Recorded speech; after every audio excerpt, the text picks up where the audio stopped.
Akala nila ay isa na lamang akong estatwa, isang katawang wala ng buhay habang pinaghahati-hatian nila ang aking mga ari-arian sa harap ko mismo. Hindi nila alam, bawat halik ng asawa ko sa kanyang kabit at bawat plano ng biyanan ko na ibenta ang anak ko ay naririnig ko. Ako si Samantha, gising ang diwa pero bilanggo ng sariling balat. Humanda kayo dahil ang katahimikang ito ang tatapos sa inyong kasamaan. Sino ang mananalo? Ang mga mamatay taong nagtatago sa likod ng dasal o ang isang inang muling bumabangon mula sa hukay? Sayang naman ang ganda mo, Samantha. Pero mas maganda ang pirma mo sa insurance policy na ito kung buhay ka lang sana para makita ang bunga ng lahat ng pinaghirapan mo. Ang boses na yon ay kay Marco, ang asawa na ipinangako sa harap ng altar na mamahalin siya sa hirap at ginhawa hanggang sa huling hininga.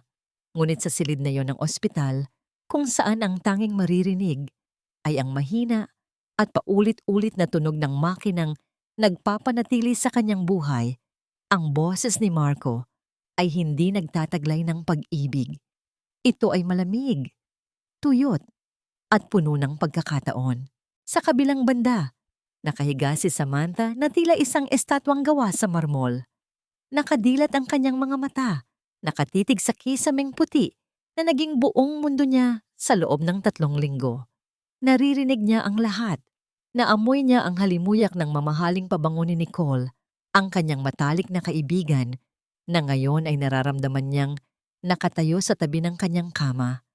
Gusto ni Samanthang igalaw ang kanyang daliri, kahit isang kusing lamang, upang ipakita sa kanila na gising siya, na ang kanyang diwa ay naglalaboy sa loob ng isang katawang naging sarili niyang bilangguan.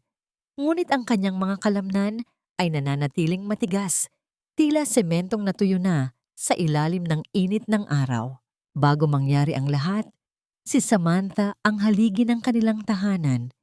Siya ang nagtrabaho ng husto, gabi at araw, upang pondohan ang negosyong ipinatayo ni Marco na paulit-ulit namang nalulugi. Ang relo na suot ni Marco sa sandaling ito, ang relong kumikinang sa ilalim ng ilaw ng ospital, ay regalo ni Samantha noong huling anibersaryo nila.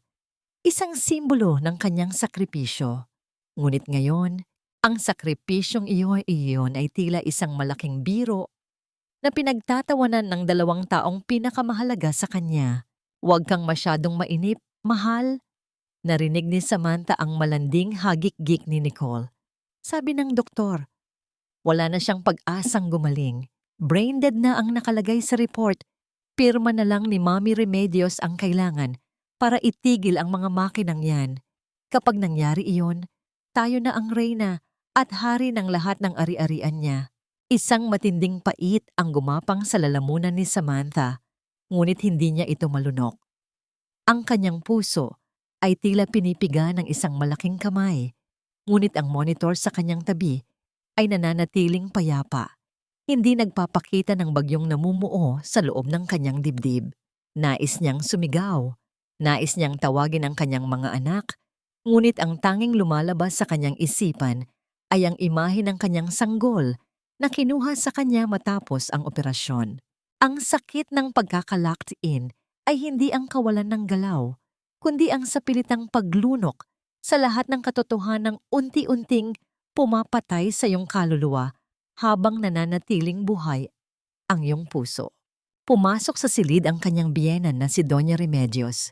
Narinig ni Samantha ang marahas na pagbukas ng pinto at ang tunog ng mabibigat na hakbang nito sa sahig. Ramdam niya ang paglapit ng matanda sa kanyang kama. Hindi pag-aalala ang dala nito, kundi ang ganid na pagnanasa. Naramdaman ni Samantha ang magaspang na kamay ni Remedios na pilit na hinuhubad ang singsing na may malaking diamante sa kanyang daliri. Dahil sa pamamaga ng kanyang kamay, tila hinihiwa ng ginto ang kanyang balat, ngunit walang boses na lumabas sa kanyang mga labi. Ang arte-arte mo talaga, kahit kailan. Bulong ni Remedios sa kanyang tainga. Sapat na upang siya lang ang makarinig. Ang tagal mo namang mamatay Alam mo bang libo-libo ang nauubos namin araw-araw para lang panatilihin kang mukhang tao rito? Mabuti pa ay ibigay mo na ang singsing na ito dahil sa kalsada rin naman pupunta ang isa mo pang anak na iniwan mo. Nanlamig ang buong pagkatao ni Samantha. Ang isa pang anak, ang akala niya ay isa lamang ang nakaligtas sa kanyang panganganak. Ang akala niya ay pumanaw na ang kambal nito dahil sa komplikasyon. Ang bawat salita ni Remedios ay tila mga karayom na ibinabaon sa kanyang mga mata. Ang katotohanang may isa pa siyang sanggol na buhay at balak itong itapon o ibenta ng sarili niyang pamilya ay nagdulot ng isang lamat sa kanyang katinoan. Sa gitna ng kawalan ng pag-asa, isang katanungan ang paulit-ulit na umaalingaw-ngaw sa madilim na sulok ng kanyang isipan. Hanggang kailan ko kayang manatiling tahimik habang unti-unti nilang nilalapastangan ang aking buhay at ang aking mga anak? Tumalikod na ang tatlo, dala ang halakhak ng tagumpay at ang singsing na simbolo ng kanyang dangal. Naiwan si Samantha sa gitna ng katahimikan ng ospital, kasama ang tunog ng hangin mula sa ventilator.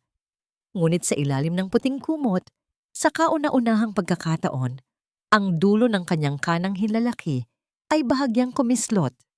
Isang maliit na paggalaw na hindi nakita ng sinuman, ngunit naramdaman ng kanyang buong kaluluwa. Bakit itinatago ni Remedios ang tungkol sa ikalawang kambal? At sino ang boses na narinig niyang umiiyak sa dulo ng pasilyo na tila tumatawag sa kanyang pangalan? 7 figures, Marco. Isang pirma mo lang sa kasunduan. Mababayaran na natin ang lahat ng utang mo sa kasino at may matitira pa para sa bagong buhay ninyo ni Nicole. Ang boses ni Doña Remedios ay tila isang malat na bulong ng demonyo na humahaplos sa pandinig ni Samantha. Sa pagkakataong ito, naramdaman ni Samantha ang lamig ng basang bimpo na ipinampupunas ni Remedios sa kanyang braso. Walang ingat ang pagkakakuskus nito, tila ba naglilinis lamang ng isang lumang piraso ng muebles na puno ng alikabok. Bawat kuskus ay nag-iiwan ng pamumula sa kanyang sensitibong balat, ngunit ang hapdi ng katawan ay walang-wala kumpara sa sugat na nililikha ng mga salitang naririnig niya. Pero ma, paano kung malaman ng mga investigador? Tanong ni Marco. Baka sa boses nito ang pangangatog, hindi dahil sa awa, kundi dahil sa takot na mabilanggo. Ang alam ng lahat, isa lang ang nakaligtas. Kung ibebenta natin ang ikalawang kambal sa mga taga-ibang bansa, baka magkaroon ng trace. Huwag kang tanga, Marco. Mabilis na sagot ni Nicole na tila ba naging eksperto na sa masasamang balak. Ang record sa ospital ay madaling manipulahin. Pinirmahan na ni Mommy ang death certificate ng ikalawang sanggol bago pa ito mailabas sa delivery room. Sa papel, patay na ang batang iyon. Isang bangkay na hindi kailanman iiyak. Kaya kung may kukuha man sa kanya ngayon, walang sinuman ang maghahanap. Sa ilalim ng kanyang mga nakapikit na talukap, ang mundo ni Samantha ay tila gumuho sa isang madilim at malalim na bangin. Ang kanyang anak, ang munting anghel na naramdaman niyang sumisipa sa loob ng kanyang sinapupunan, sa loob ng 9 na buwan, ay itinuturing na lamang na isang produkto. Isang kalakal, isang paraan upang mabayaran ang mga bisyo ng kanyang asawa. Gustong magwala ng kanyang puso. Nais niyang bumangon at sakali ng bawat isa sa kanila hanggang sa mawalan sila ng hininga, gaya ng ginagawa nila sa kanyang kaluluwa. Naramdaman niya ang paghinto ng bimpo sa kanyang dibdib. Tumahimik ang paligid, maliban sa ritmo ng makinang humihinga para sa kanya. Ang katahimikang ito ay mas nakakabingi kaysa sa anumang sigaw. Sayang din ang batang iyon. Dagdag ni Remedios habang tinititigan ang mukha ni Samantha. Kuhang-kuha ang mukha ng nanay niya. Pero ano namang gagawin natin sa isang batang sakitin? Dagdag pasanin lang yan. Mabuti pang mapunta siya sa mga taong may pera, habang tayo naman ay magpapakasasa sa insurance ni Samantha pagkatapos nating patayin ang switch ng makinang ito bukas ng gabi. Bukas ng gabi, ang taning ng kanyang buhay ay itinakda na ng mga taong pinagkatiwalaan niya ng kanyang pag-ibig. Habang nagpapatuloy ang kanilang usapan tungkol sa mga dokumento at sa taong kukuha sa sanggol, isang kakaibang sensasyon ang naramdaman ni Samantha sa kanyang kaliwang kamay. Hindi ito galaw, kundi isang init. Isang mainit na likido na dumadaloy mula sa kanyang mga mata. Ang kanyang unang luha sa loob ng maraming linggo. Ang luhang yon ay hindi mula sa takot para sa sarili niyang buhay, kundi mula sa nagngangalit na pagmamahal ng isang ina na ninakawan ng kanyang anak. Biglang bumukas ang pinto ng silid. Narinig ni Samantha ang mabilis na pagpasok ng isang tao, ang kalansing ng mga kagamitang pangmedikal na itinutulak sa isang maliit na kariton. "Excuse me po, kailangan ko na pong tingnan ang vital signs ng pasyente." Wika ng isang boses na hindi pamilyar kay Samantha. Malumanay ang boses nito, ngunit may kung anong awtoridad na nagpatahimik kina Remedios. "Bilisan mo lang, nurse," utos ni Marco, bago narinig ni Samantha ang paglabas nilang tatlo sa silid. Naiwan ang katahimikan sa pagitan ni Samantha at ng estrangherong nurse. Naramdaman niya ang banayad na paghawak ng nurse sa kanyang pulso. Ngunit sa halip na ituloy ang karaniwang routine, yumuko ang nurse at may ibinulong sa kanyang tainga na nagpatigil sa pag-ikot ng kanyang mundo. "Samantha, alam kong naririnig mo ako. Huwag kang susuko. Ang anak mo ay nasa kabilang silid lang at kailangan ka niya." Sino ang nurse na ito at paano niya nalaman ng lihim na kahit ang mga doktor ay tila hindi napapansin? "Huwag kang matakot, Hija.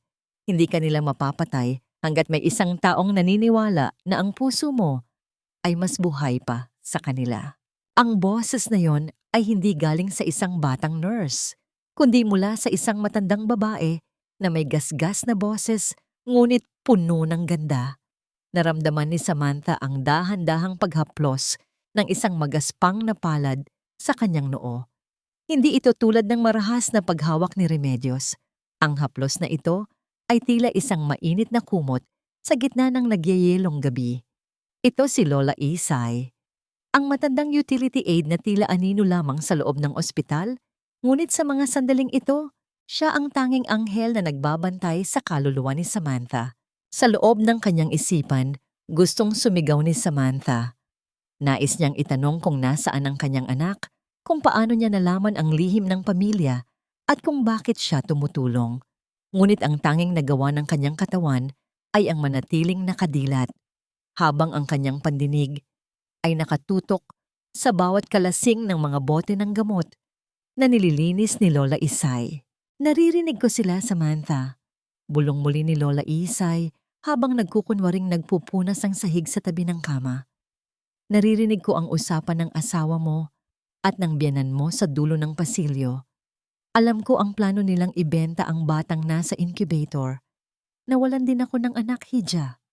Alam ko ang amoy ng lumbay at ang tunog ng isang inang humihingi ng saklolo sa loob ng kanyang sariling katawan.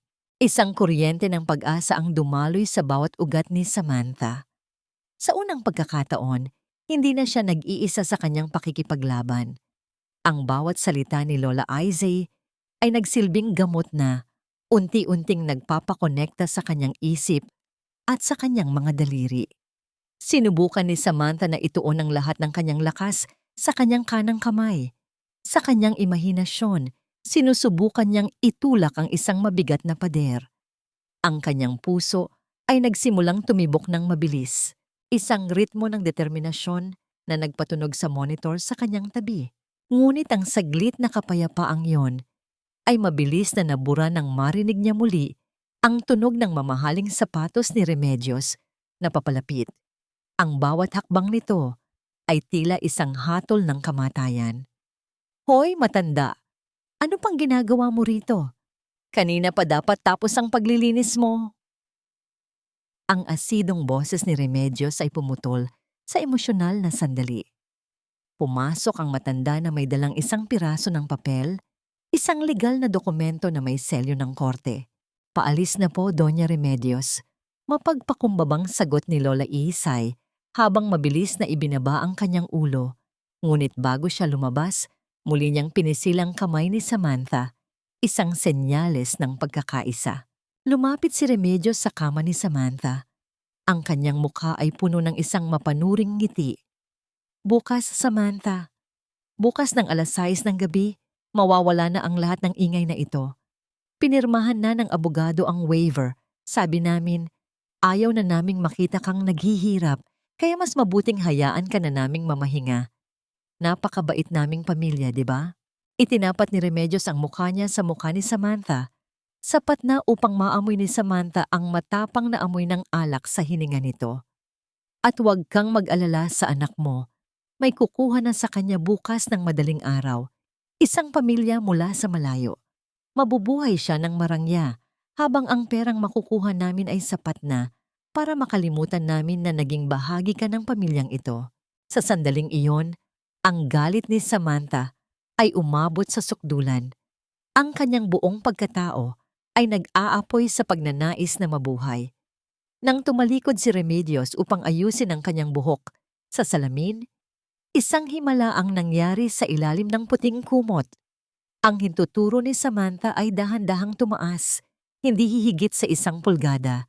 Ngunit sapat na upang maramdaman niya ang bigat ng hangin.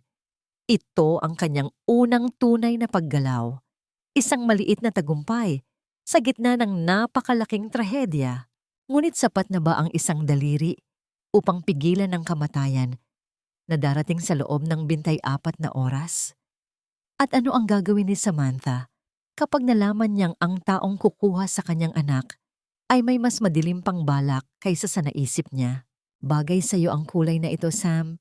Red, matingkad na pula, kasing kulay ng galit mo kung gising lang sana ang diwa mo. Ang tinig ni Nicole ay tila laso na dahan-dahang humahalo sa hangin ng silid. Naramdaman ni Samantha ang dulo ng isang lipstick na idinidiin sa kanyang mga labi. Ang bawat hagod nito ay walang ingat, marahas, at puno ng pangungutya. Si Nicole, ang babaeng itinuring niyang kapatid, ang babaeng pinatira niya sa sarili niyang bahay noong walang-wala ito, ay siya nang ngayong nag-aayos sa kanya para sa kanyang sariling burol. Alam mo, Sam, noon pa man inggit na ako sa'yo. Bulong ni Nicole habang sinusuklay ang buhok ni Samantha. Nararamdaman ni Samantha ang bawat hatak ng suklay sa kanyang anit, ang bawat hibla ng buhok na tila binubunot mula sa kanyang pagkatao. Nasa iyo na ang lahat, ang yaman, ang negosyo, at si Marco. Pero tignan mo naman ang tadhana, di ba? Sa huli, sa akin din napunta ang lahat ng pinaghirapan mo. At bukas, pagkatapos mong mawala, ako na ang tatawaging misis sa bahay mo. Sa loob ng kanyang nagngangalit na isipan, nais ni Samantha na isigaw ang lahat ng tulong na naibigay niya kay Nicole. Nais niyang ipamukha rito na kung hindi dahil sa kanya, baka namamalimos pa rin ito sa lansangan. Ngunit ang tanging nagawa niya ay ang manatiling nakahiga, isang piping saksi sa sarili niyang pagkawala. Ang bawat salita ni Nicole ay tila isang matalim na kutsilyo na humihiwa sa kanyang mga alaala ng pagkakaibigan. Biglang huminto ang pagkilos ni Nicole. Inilapit nito ang kanyang mukha sa mukha ni Samantha. Sapat na upang makita ni Samantha ang kislap ng kasamaan sa mga mata ng kanyang kaibigan. Sabi ng mga doktor, wala ka na raw nararamdaman, na ang utak mo ay parang lantang gulay na lang. Wika ni Nicole na may kasamang mapanirang ngiti. Gusto ko lang siguraduhin kung totoo.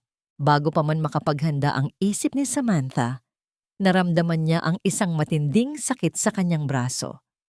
Ginamit ni Nicole ang kanyang mahahabang kuko upang kurutin ang manipis na balat ni Samantha sa ilalim ng kanyang siko. Idiniin niya ito ng paitaas. Tila ba nais niyang tanggalin ang laman mula sa buto. Sa gitna ng kadiliman ng kanyang paralysis, isang himala ng sakit ang sumabog sa loob ni Samantha. Naramdaman niya ito. Ramdam niya ang bawat sentimetro ng kuko ni Nicole na bumaon sa kanyang balat. Ang sakit na yon ay hindi lamang pisikal. Ito ang mitya na nagpaapoy sa kanyang natitirang lakas. Sa halip na manghina, ginamit ni Samantha ang sakit na yon upang gisingin ang kanyang mga ugat. Wala nga, tawa ni Nicole nang makitang hindi nagbago ang ekspresyon ng mukha ni Samantha. Talagang bangkay ka na nga na humihinga lang. Sayang, hindi mo na mararanasan kung paano ko gagastusin ang insurance mo kasama si Marco sa Maldives. Tumayo si Nicole at naglakad patungo sa bintana. Tinitignan ang papalubog na araw. Ang huling araw ni Samantha sa mundong ito ayon sa kanilang plano. Ngunit sa sandaling iyon, habang nakatalikod ang kanyang kaaway, isang hindi inaasahang tunog ang nagmula sa direksyon ng kama. Ito ay hindi tunog ng makina. Ito ay ang mahina, ngunit malinaw, na pagkalansing ng bakal na bakod ng kama ni Samantha. Dahan-dahan, sa ilalim ng puting kumot na puno ng amoy ng gamot, ang buong kanang kamay ni Samantha ay nanginginig. Ang kanyang mga kuko ay nagsimulang bumaon sa sarili niyang palad. Isang pagtatangkang ikuyom ang kanyang kamao. Ang kanyang mga mata, na dati ay nakatingin lamang sa kawalan, ay biglang kumislap ng isang kakaibang liwanag. Isang liwanag ng paghihiganti. Lumingon si Nicole nang marinig ang mahinang tunog. Ang kanyang mga mata ay nanlalaki sa gulat habang tinititigan ng kumot na tila may buhay na gumagalaw. Sam! Ang nanginginig na boses ni Nicole ay bumasag sa katahimikan ng silid. Ngunit bago pa man makalapit si Nicole upang kumpirmahin ang nakita, biglang bumukas ang pinto at pumasok si Marco na may dalang masamang balita mula sa kanilang kasabwat sa labas. Ano ang balitang ito na nagpatigil kay Nicole sa kanyang pagdiskubre? At kakayanin ba ni Samantha na itago ang kanyang unti-unting pagbabalik ng lakas hanggang sa tamang sandali? Marco, anong nangyari? Bakit para kang nakakita ng multo? Ang tanong ni Nicole habang mabilis na binibitawan ang kumot ni Samantha. Ang takot sa boses ni Nicole ay sapat na upang malaman ni Samantha na may kung anong malaking balakid sa kanilang plano. Ang mga reporter, Nicole! Naroon sila sa labas ng ospital. Ang humihingal na sagot ni Marco. Narinig ni Samantha ang marahas na paghila ni Marco sa kurtina ng bintana. Ang tunog ng telang kumikis-kis sa bakal ay tila isang babala. May nagtip sa kanila na may irregularidad daw sa pagpanaw ng ikalawang kambal. Nagtatanong sila kung bakit walang opisyal na record ng libing. Sa ilalim ng kanyang kawalan ng galaw, naramdaman ni Samantha ang isang kislap ng tagumpay. Ang katotohanan ay unti-unti nang humahanap ng paraan upang lumabas. Ngunit ang kislap na yon ay mabilis na napalitan ng pait nang marinig niya ang boses ng kanyang biyenan na si Remedios na pumasok sa silid. "Huwag kayong magpanik. Ako ang bahala sa kanila." Ang matigas na utos ni Remedios. Narinig ni Samantha ang tunog ng pagbubukas ng bag ng matanda, ang paglalabas ng pulbo at lipstick. "Magpapakita ako sa kanila. Ipakikita ko sa buong Pilipinas kung gaano tayo nagdurusa para sa babaeng ito. Marco, ayusin mo ang mukha mo. Magmukha kang asawang sawi." Ilang sandali pa, narinig ni Samantha ang ingay mula sa labas ng gusali. Kahit nasa loob siya ng silid, tila umaalingaw-ngaw sa kanyang pandinig ang mga tanong ng mga tao. Mula sa kanyang kinalalagyan, narinig niya ang boses ni Remedios na biglang nagbago. Mula sa pagiging matalas at malupit, naging malambot ito at puno ng hikbi. "Napakasakit po para sa amin." Ang boses ni Remedios ay maririnig na ngayon mula sa bukana ng pinto. Sapat na upang marinig ng mga taong nasa pasilyo. Si Samantha ay parang tunay na anak na sa akin. Ginawa namin ang lahat. Ibinenta namin ang mga ari-arian namin para lang matustusan ang pagpapagamot niya. Malaki ang utang na loob namin sa kanya, kaya kahit mahirap, hindi namin siya pinababayaan. Isang matinding poot ang bumalot sa puso ni Samantha. Utang na loob. Siya ang nagbayad ng lahat ng utang ni Remedios sa mahjong. Siya ang bumili ng bahay na tinitirhan nila ngayon. Ang bawat sentimo na ginastos para sa pamilyang yon ay galing sa kanyang pawis at dugo.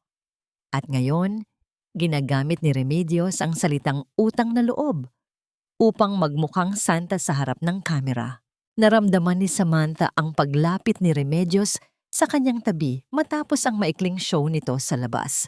Hinaplos ng matanda ang kanyang pisngi sa harap ng ilang taong nakasilip sa pinto. Ang haplos na yon ay malamig at puno ng pagkasuklam. "Tignan ninyo ang aking manugang," sabi ni Remedios sa mga tao habang ang kanyang mga mata ay nakatitig ng matalim kay Samantha. Kahit ganito ang kalagayan niya, hindi namin siya susukuan hanggang sa dumating ang sandaling kailangan na niya talagang mamahinga. Sa gitna ng drama ni Remedios, isang maliit na detalye ang nagbigay ng lakas kay Samantha. Isang pamilyar na amoy ang humahalimuyak sa tabi ng kanyang unan, ang amoy ng sariwang sampagita. Alam niyang iniwan iyon ni Lola Isay bago ito lumabas. Ang munting bulaklak na yon ang naging simbolo ng kanyang katotohanan sa gitna ng mga kasinungalingan. Ngunit ang kapayapaang iyon ay muling nayanig ng isang matapang na boses ng isang reporter ang narinig mula sa pasilyo. Isang tanong na nagpatahimik sa buong paligid.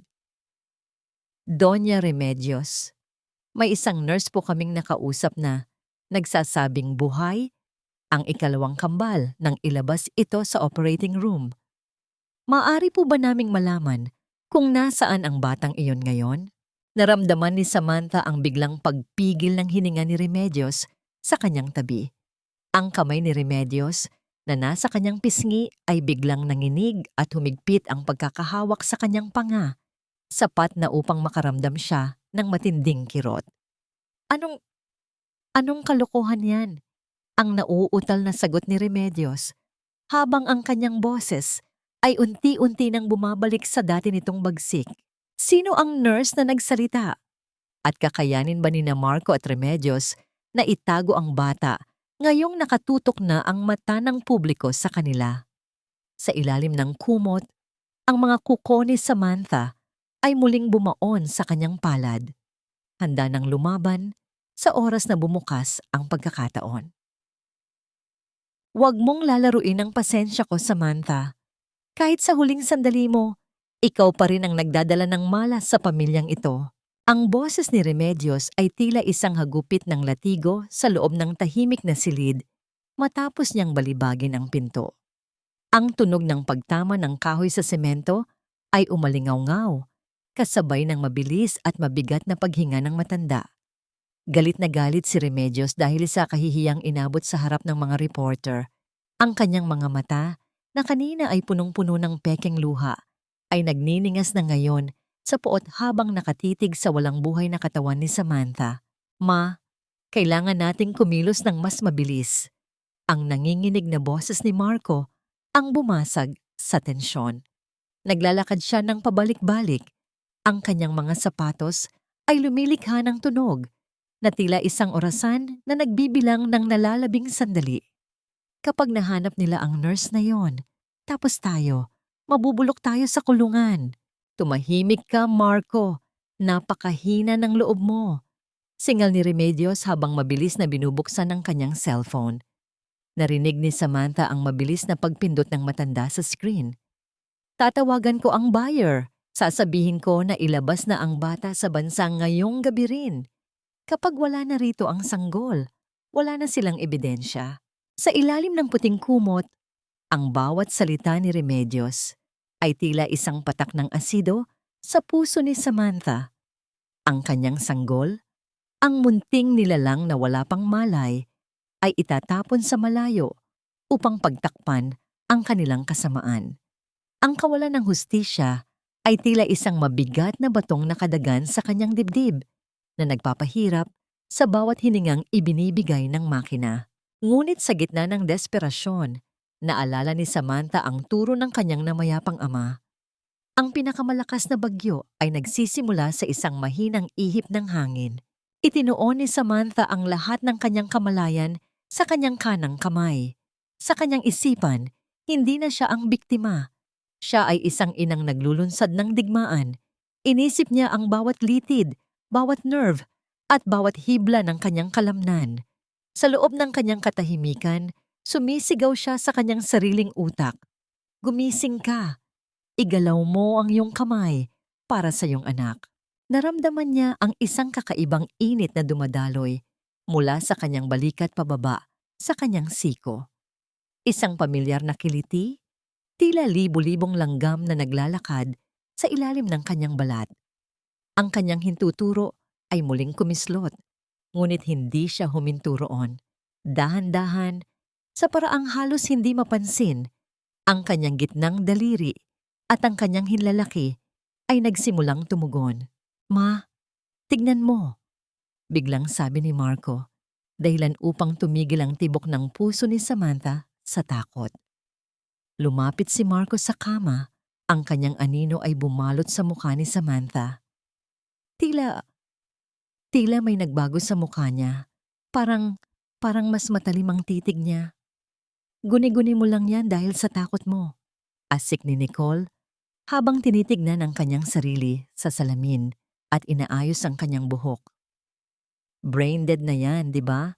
Kahit tadtarin mo yan ng saksak, hindi nakikilos yan.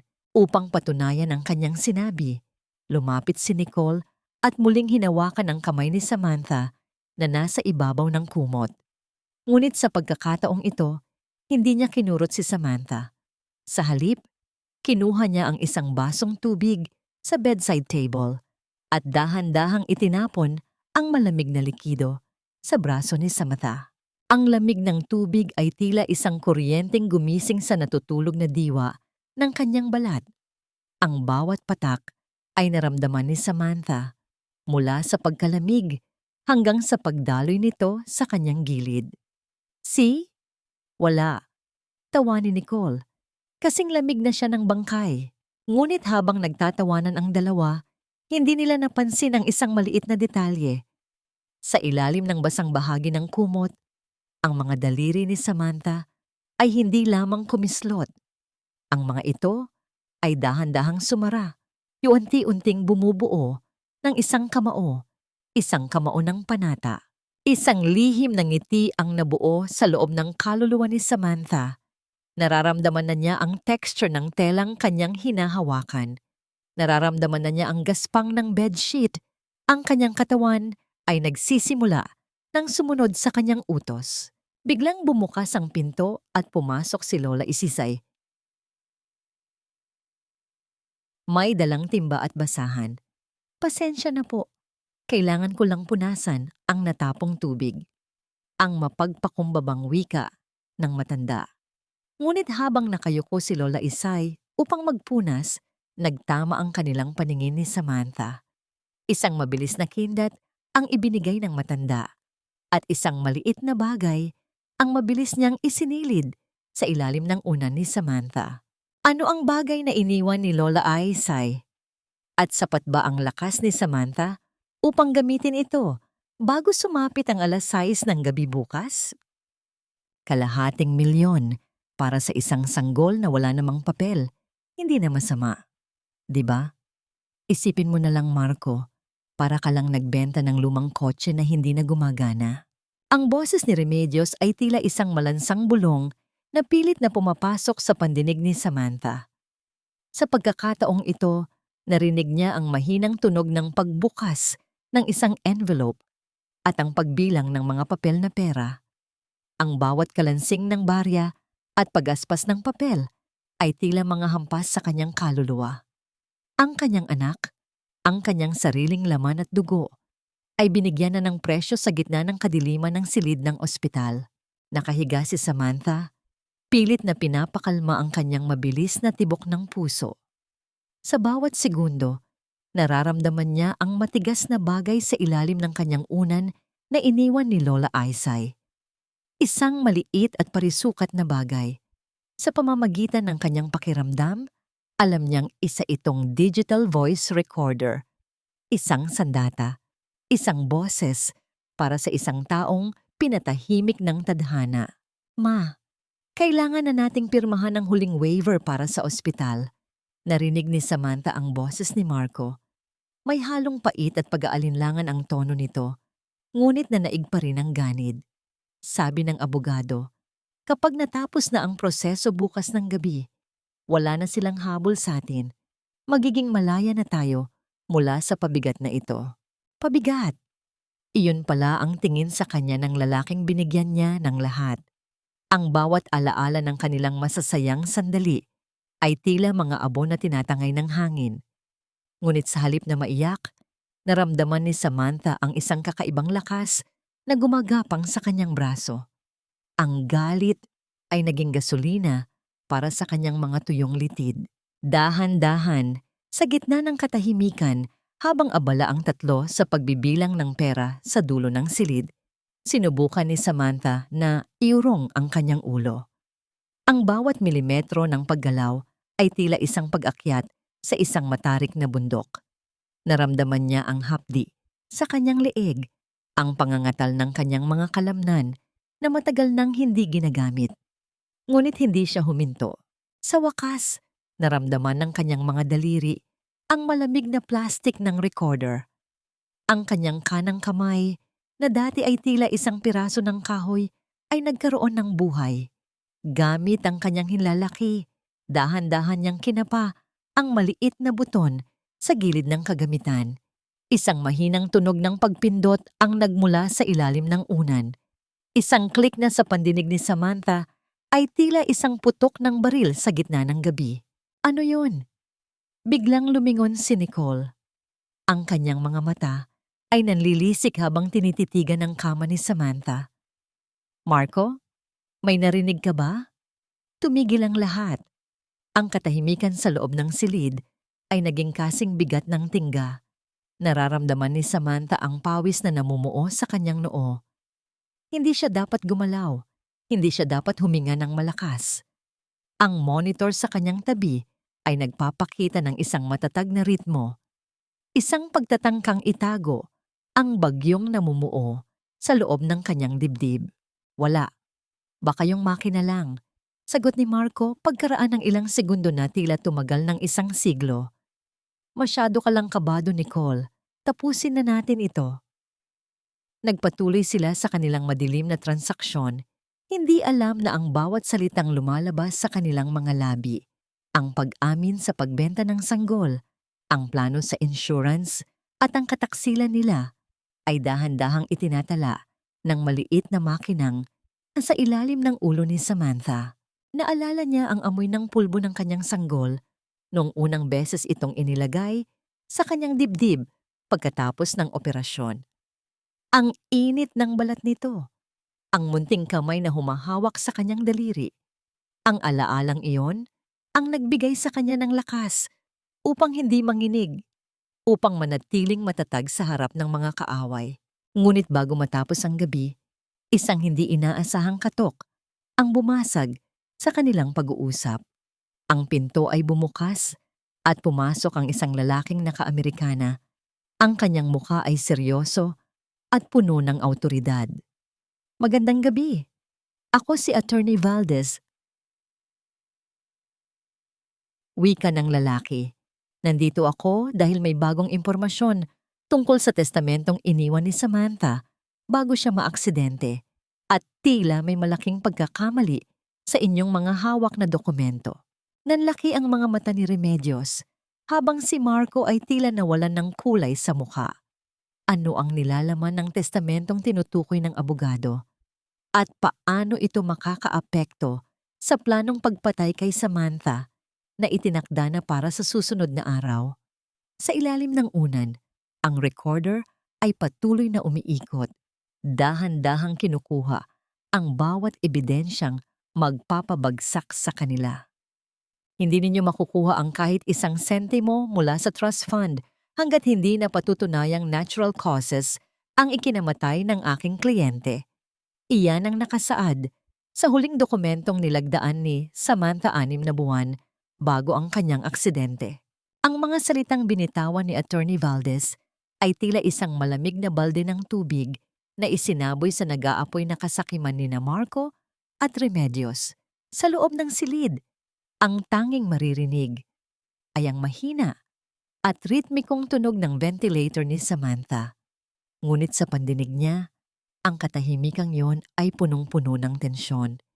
Naramdaman ni Samantha ang biglang paglamig ng hangin sa paligid. O baka dahil lamang ito sa takot na nararamdaman ng kanyang asawa na ngayon nakatayo sa paanan ng kanyang kama. Anong ibig mong sabihin, attorney? Ang nauutal na tanong ni Marco. Narinig ni Samantha ang tunog ng paglunok nito, isang indikasyon ng matinding kaba. Asawa ako ni Samantha. Ako ang legal na tagapagmana ng lahat ng iniwan niya. Sa ilalim ng normal na kalagayan, oo, sagot ng abogado. At narinig ni Samantha ang tunog ng pagbukas ng isang leather briefcase. Ngunit naglagay si Samantha ng isang ironclad clause. Kung siya ay pumanaw sa loob ng 1 taon matapos ang pagkakaospital, ang lahat ng kanyang ari-arian ay mapupunta sa isang charity foundation. Maliban na lamang kung may pirma ng 2 independenteng doktor na nagpapatunay na walang foul play o minadaling proseso sa kanyang pagpanaw. Sa ilalim ng kanyang unan, naramdaman ni Samantha ang bahagyang panginginig ng kanyang sariling kamay. Ang kanyang puso ay tila isang tambol na nagwawala sa loob ng kanyang dibdib. Salamat, Papa. Bulong niya sa kanyang isipan. Ang kanyang ama, na isang retiradong hukom, ang nagturo sa kanya na laging maging handa sa anumang tadhana. Ang dokumentong yon ay ang kanyang huling depensa, ang kuta na magpoprotekta sa kanya kahit hindi niya maigalaw ang kanyang katawan. Kalokohan yan! Sigaw ni Remedios, at narinig ni Samantha ang marahas na paghampas ng matanda sa mesa. Ang tunog ng nabasag na baso ng tubig ay umalingaw-ngaw sa silid. Kami ang nag-aalaga sa kanya. Kami ang nagpapakapagod. Hindi pwedeng mapunta lang sa iba ang pera na dapat ay sa amin. Ipinapaalam ko lang ang batas, Doña Remedios, ang malamig na sagot ni Attorney Valdez. Kaya kung balak ninyong itigil ang life support bukas ng gabi, siguraduhin ninyong handa kayong harapin ang isang masusing autopsy at investigasyon mula sa mga awtoridad. Naramdaman ni Samantha ang paglapit ni Marcos sa kanyang tabi. Ramdam niya ang titig nito, isang titig na hindi na nagtataglay ng kahit katiting na awa, kundi puro panunumbat. Bakit mo ito ginawa, Samantha? Tila tanong ng mga mata nito. Bakit hanggang sa huli ay pinahihirapan mo kami? Ang pait ng katotohanan ay tila isang lason na dumadaloy sa lalamunan ni Samantha. Ang kanyang yaman, ang perang pinaghirapan niya para sa kinabukasan ng kanilang pamilya, ay siya ring dahilan kung bakit nais siyang patayin ng mga taong mahal niya. Ang muling pag-vibrate ng digital recorder sa ilalim ng kanyang unan ay nagpaalala sa kanya na ang bawat galit na salita ni Remedios ay nakatala na. Nang umalis si Attorney Valdez, ang silid ay binalot ng isang madilim na katahimikan. Ngunit ang katahimikang yon ay mabilis na naputol ng isang mahinang bulong ni Remedios. Marco, Nicole, hindi tayo pwedeng maghintay bukas kung kailangang ilipat natin siya sa isang pribadong klinika sa probinsya kung saan kontrolado natin ang mga doktor. Gagawin natin. Doon, walang makakahanap sa kanya. Doon, maaari nating tapusin ang lahat nang walang nagtatanong. Nanlamig ang buong pagkatao ni Samantha. Ang plano nilang ilipat siya ay nangangahulugan ng isang bagay. Mahihiwalay siya kay Lola Isay.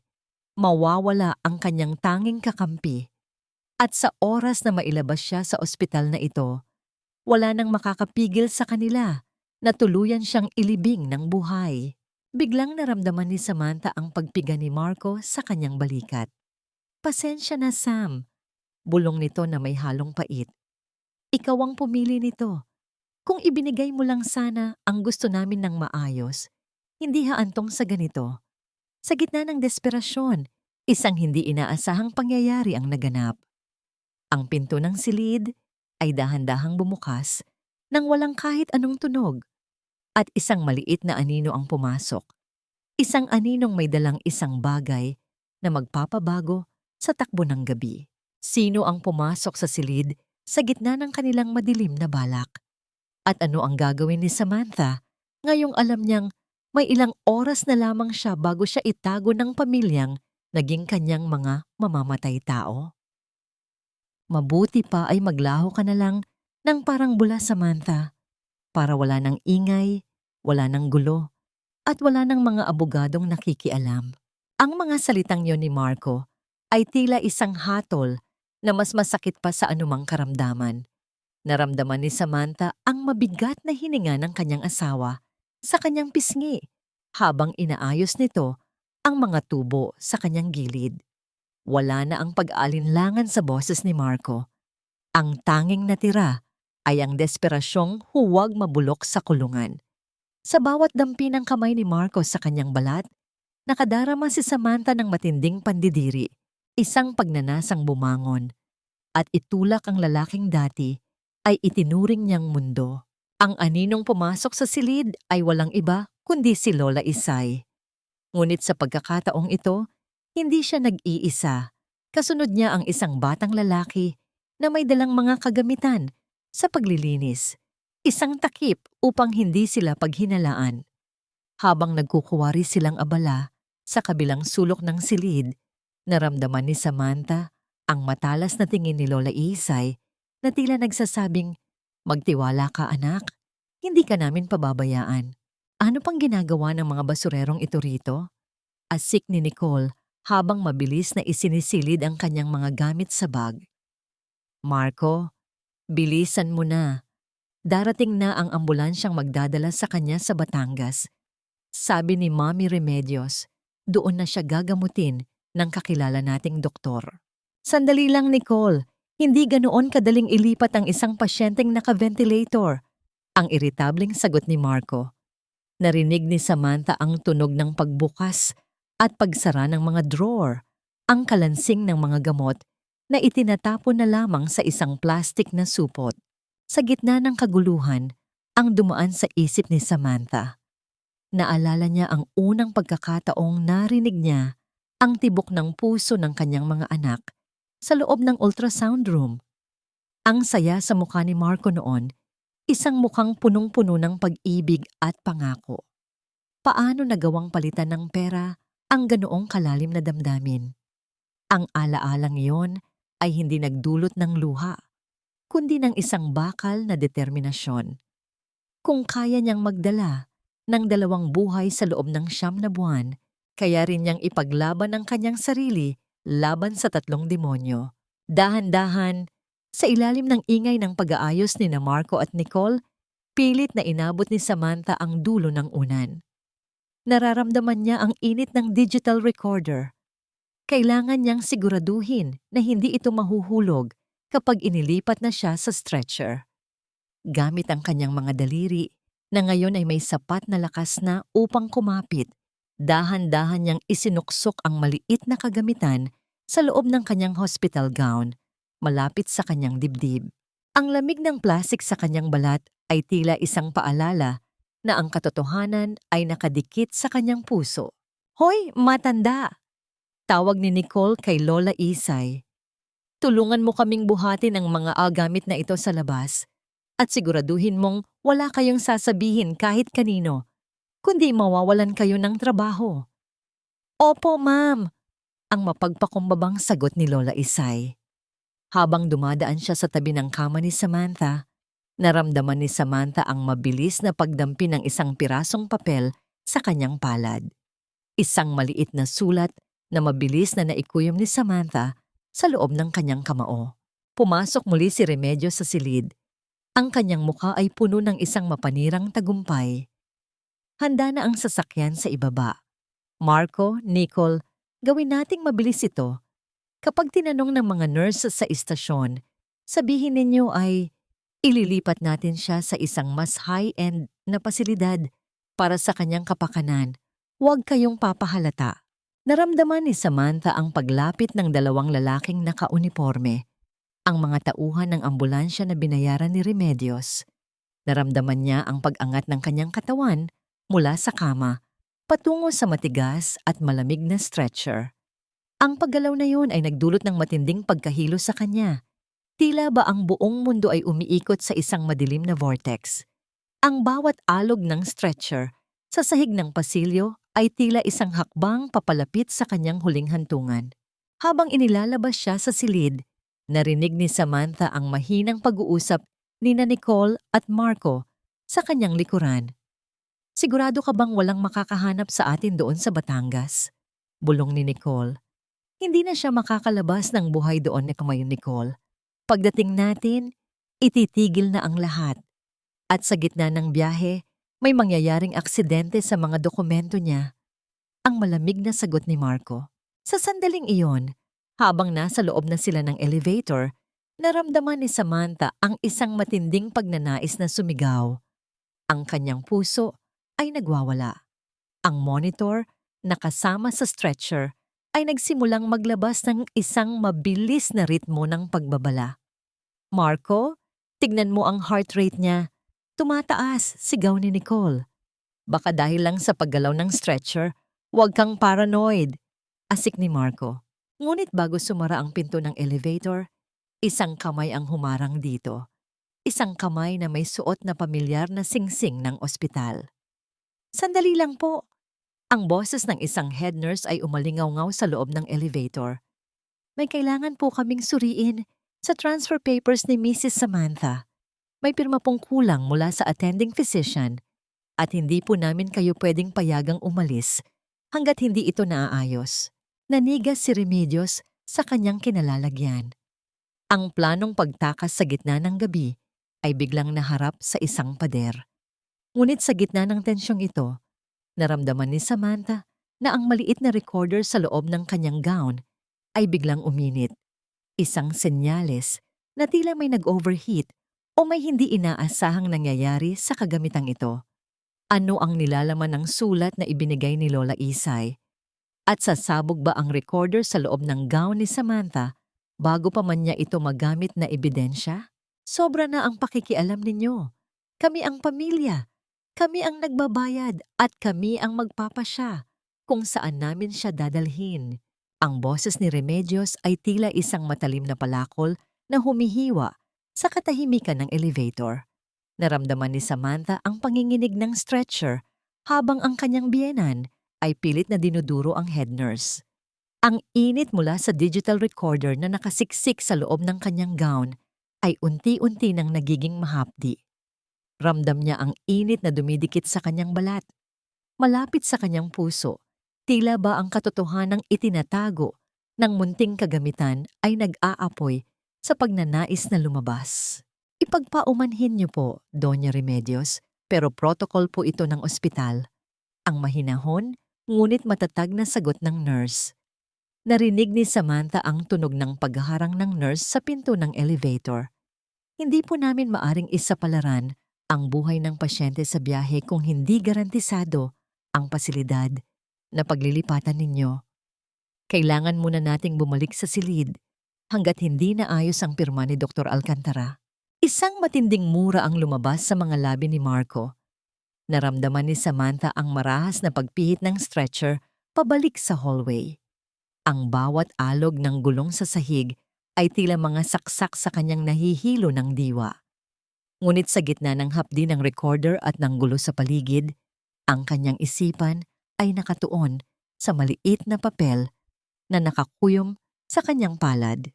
Nang maibalik siya sa silid at muling iwan ng mga nurse, mabilis na nag-usap ang tatlo sa dulo ng kwarto.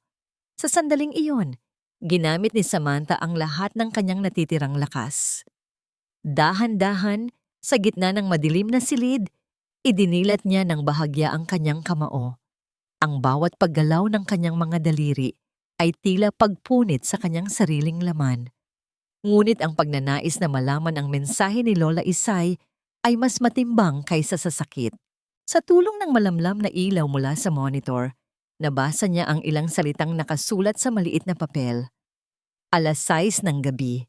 Ang sanggol ay ilalabas sa back exit. May darating na tulong. Kumapit ka, Samantha. Ang kanyang puso ay tila tumalon sa kagalakan, ngunit mabilis din itong napalitan ng takot. 6:00 ng gabi. Iyon din ang oras na itinakda ni Remedios upang itigil ang kanyang paghinga. Isang karera laban sa oras. Isang laban kung saan ang kanyang buhay at ang buhay ng kanyang anak ay nakasalalay sa isang manipis na sinulid ng pagkakataon. Kailangang mawala na ang recorder na ito. Bulong ni Samantha sa kanyang isipan habang nararamdaman ang init na tila pumapaso na sa kanyang dibdib. Sa isang desperadong pagkilos, pilit niyang inurong ang kanyang balikat. Ang recorder ay dahan-dahang gumulong pababa mula sa kanyang gown patungo sa ilalim ng kanyang likuran. Ang hapdi ay napalitan ng isang mapurol na kirot, ngunit alam niyang ligtas na ito sa paningin ni Nicole. Marco, hindi na ako makapaghintay hanggang bukas. Narinig ni Samantha ang boses ni Nicole na tila naglalakad papalapit sa kanya. Masyado ng maraming nakakaalam, masyado ng maraming tanong. Bakit hindi na lang natin tapusin ito ngayon? Ngayong gabi, habang wala ang mga reporter, naramdaman ni Samantha ang pagtayo ni Nicole sa kanyang tabi. Ang nabuo ng maalala ni Samantha ang mukha ng kanyang ama noong huling kaarawan nito. Ang bilin nito na, "Huwag kang tatalikod sa laban, Sam." Ang alaalang iyon ang nagbigay sa kanya ng lakas upang mapanatili ang kanyang mukha na walang emosyon. Kahit na nararamdaman niya ang kamay ni Nicole na dahan-dahang humahawak sa plug ng kanyang ventilator. "Huwag dito, Nicole. Masyadong delikado." Ang boses ni Marco ang pumigil sa kanya. "Maghintay tayo ng madaling araw. Kapag tulog na ang mga nurse sa istasyon, doon natin gagawin. At siguraduhin mong wala nang bakas na maiiwan." Tumalikod ang dalawa. Ngunit bago sila tuluyang lumabas upang kausapin si Remedios, isang hindi inaasahang pangyayari ang naganap sa loob ng silid. Ang digital recorder sa ilalim ng likod ni Samantha, na akala niya ay nasira na dahil sa init, ay biglang naglabas ng isang mahinang tunog. Isang playback ng boses ni Marco na nagsasabing hindi na siya makakalabas ng buhay doon. Nanlaki ang mga mata ni Marco at Nicole. Napatitig sila sa kama ni Samantha. Ang kanilang mga mukha ay puno ng kilabot. Anong boses yun?" Nanginginig na tanong ni Nicole. "Marco, nagsalita ba siya? Nagsalita ba si Samantha?" Dahan-dahang lumapit si Marco sa kama. Ang kanyang kamay ay nanginginig habang inaabot ang unan ni Samantha. Ang bawat segundo ng kanyang paglapit ay tila isang taon ng paghihirap para kay Samantha. Kung mahahanap nila ang recorder, wala na siyang ebidensya, wala na siyang pag-asa. Sino ang sumabotahe sa recorder upang mag-play ito ng kusa? At ano ang gagawin ni Samantha ngayong ang kanyang sikreto ay isang pulgada na lang ang layo mula sa kamay ng kanyang mamamatay tao? Nasaan ang boses na yon, Samantha? Nasaan? "Huwag mong sabihing nagmumulto ka na bago ka pa man mamatay." Ang boses ni Marco ay basag, puno ng paranoia at malisya habang pilit niyang itinataas ang unan ni Samantha. Naramdaman ni Samantha ang marahas na paggalaw ng kanyang ulo, ang pag-uga ng kanyang buong katawan na tila isang manikang basahan na pinaglalaruan ng isang batang malupit. Ang bawat sentimetro ng paglapit ng kamay ni Marco sa ilalim ng kanyang likuran ay tila isang hatol ng kamatayan. Sa ilalim ng kanyang manipis na hospital gown, ang digital recorder ay malamig na nakadiin sa kanyang balat. Isang piraso ng ebidensya na hawak ang kapalaran nilang lahat. Sa loob ng kanyang isipan, isang matinding sigaw ang pilit na kumakawala. Nais niyang itulak ang kanyang asawa. Nais niyang isampal dito ang lahat ng kataksilang ginawa nito. Ngunit ang kanyang katawan ay nanatiling nakadikit sa kama. Tila ba ang gravity ay naging 10 beses na mas mabigat para sa kanya. Ang monitor sa kanyang tabi ay naglalabas na ng mabilis at hindi regular na ritmo. Isang babala na ang kanyang puso ay hindi na kinakaya ang tensyon. "Marco, tignan mo. Ang makina niya." Turo ni Nicole, ang kanyang boses ay nanginginig sa takot. Baka naririnig niya tayo. Baka gising siya." "Imposible! Sabi ng doktor ay wala na siyang malay." Asik ni Marco. Ngunit napatigil ang kanyang kamay nang maramdaman ng isang matigas na bagay sa ilalim ng likod ni Samantha. Nanlamig ang buong pagkatao ni Samantha. Ito na ang katapusan. Sa sandaling mailabas ni Marco ang recorder, wala na siyang proteksyon. Ngunit bago pa man mahawakan ni Marco ang kagamitan, isang malakas na tunog ng pagbukas ng pinto ang bumasag sa eksena. Anong nangyayari rito? Bakit nagwawala ang mga vital signs ng pasyente? Ang boses ni Lola Iisay ay umalingaw-ngaw sa silid, ngunit sa pagkakataong ito, hindi siya nag-iisa. Kasunod niya ang isang resident doctor na mabilis na lumapit sa kama ni Samantha. "Lumayo kayo! Kailangan naming i-stabilize ang pasyente." Utos ng doktor. Naramdaman ni Samantha ang mabilis na pagtulak ni na Lola Isay kina Marco at Nicole palayo sa kanya. Ang pagpasok ng mga medikal na tauhan ay naging tanging sandata niya upang hindi makuha ni Marco ang recorder. Habang abala ang doktor sa pagsusuri sa kanyang mga mata, gamit ang isang maliit na ilaw, naramdaman ni Samantha ang mabilis na pagkuha ni Lola Isay sa recorder mula sa ilalim ng kanyang likod habang kunwari ay inaayos ang kanyang kumot. Isang mabilis na pagpiga sa kanyang braso ang ibinigay ni Lola Isay, isang senyales na ligtas na ang ebidensya. Masyado siyang na-stress. Hindi ba't sinabi ko ng huwag ninyong paliligiran ang pasyente ng maraming tao? Ang seryosong pangaral ng doktor kina Marco. Lumabas ang mga doktor matapos kumalma ang monitor. Ngunit bago pa man makapagsalita muli si Marco, pumasok si Remedios na may dalang mas masamang balita. Ang kanyang mukha ay maputla at ang kanyang mga mata ay nanlalaki sa galit. "Marco! Nicole! Wala na ang bata!" Ang nanginginig na sigaw ni Remedios. "Pagpunta ko sa nursery para i-check ang turnover sa buyer, wala na ron ang incubator. Sinabihan tayo ng tauhan sa back exit na may kumuha raw sa sanggol sa utos ng isang kamag-anak." Ang nabuo sa puso ni Samantha sa kabila ng gulo. Ang kanyang anak? Ang kanyang anak ay ligtas na mula sa mga kamay ni Remedios. Ang tulong na sinasabi ni Lola Isay ay dumating na. Ngunit ang kagalakang iyon ay mabilis na napalitan ng kilabot nang makita ni Samantha ang ekspresyon ni Marco. "Sino ang kukumuha? Sino ang nangahas na magnakaw sa atin?" Sigaw ni Marco habang hinahablot niya ang isang flower vase at ibinabalibag ito sa pader. Ang tunog ng nabasag na seramika ay umalingaw-ngaw sa buong pasilyo. Lumingon si Remedios kay Samantha. Ang kanyang mga mata ay punong-puno ng demonyong paghihiganti. "Kung wala na ang bata, wala na tayong kailangan pang hintayin. Marco, tapusin mo na. Yan ngayon din. Huwag na nating hintayin ang 6:00 ng gabi. Patayin mo na ang makina at sasabihin nating namatay siya dahil sa biglang pagbaba ng kanyang blood pressure." Naramdaman ni Samantha ang paglapit ni na Marco at Remedios sa magkabilang gilid ng kanyang kama. Ang anino ng kamatayan ay tuluyan ng bumalot sa kanya. Wala na ang mga doktor.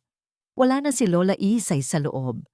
Abot langit ang takot ni Samantha nang maramdaman niya ang kamay ni Marco na dahan-dahang humahawak sa plug ng ventilator. Ang huling sinulid ng kanyang buhay ay malapit ng putulin.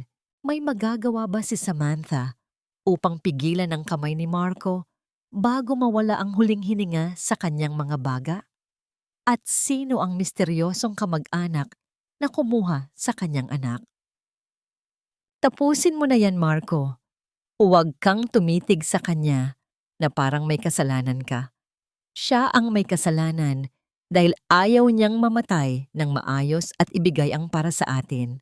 Ang boses ni Remedios ay tila isang utos mula sa impyerno, matalas at walang bahid ng pag-aalinlangan.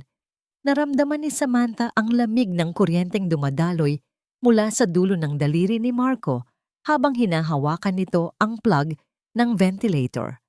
Ang tunog ng kanyang sariling paghinga, ang mekanikal at sa pilitang pagpasok ng hangin sa kanyang mga baga ay tila isang mabilis na orasan na nagbibilang ng kanyang huling mga segundo.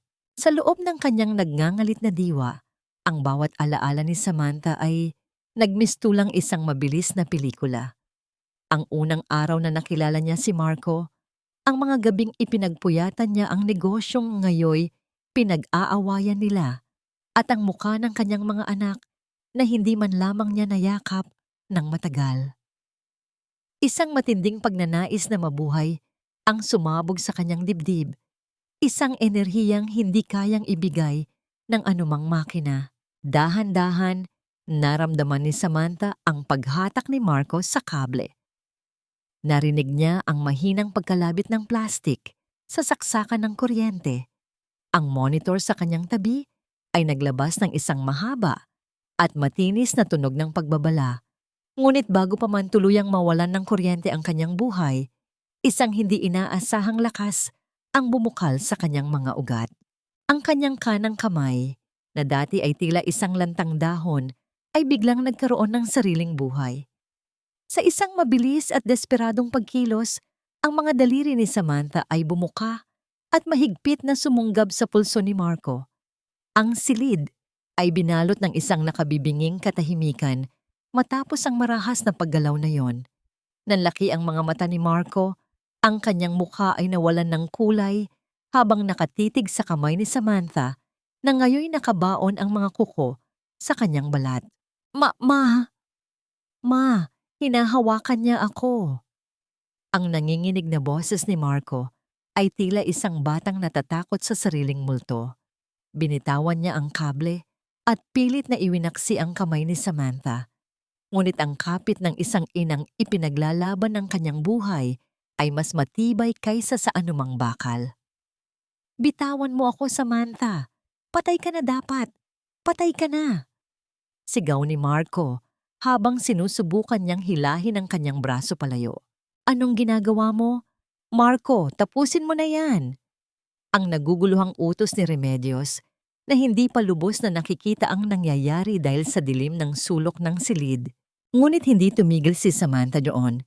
Gamit ang huling lakas ng kanyang kalooban, idinilat niya ang kanyang mga mata.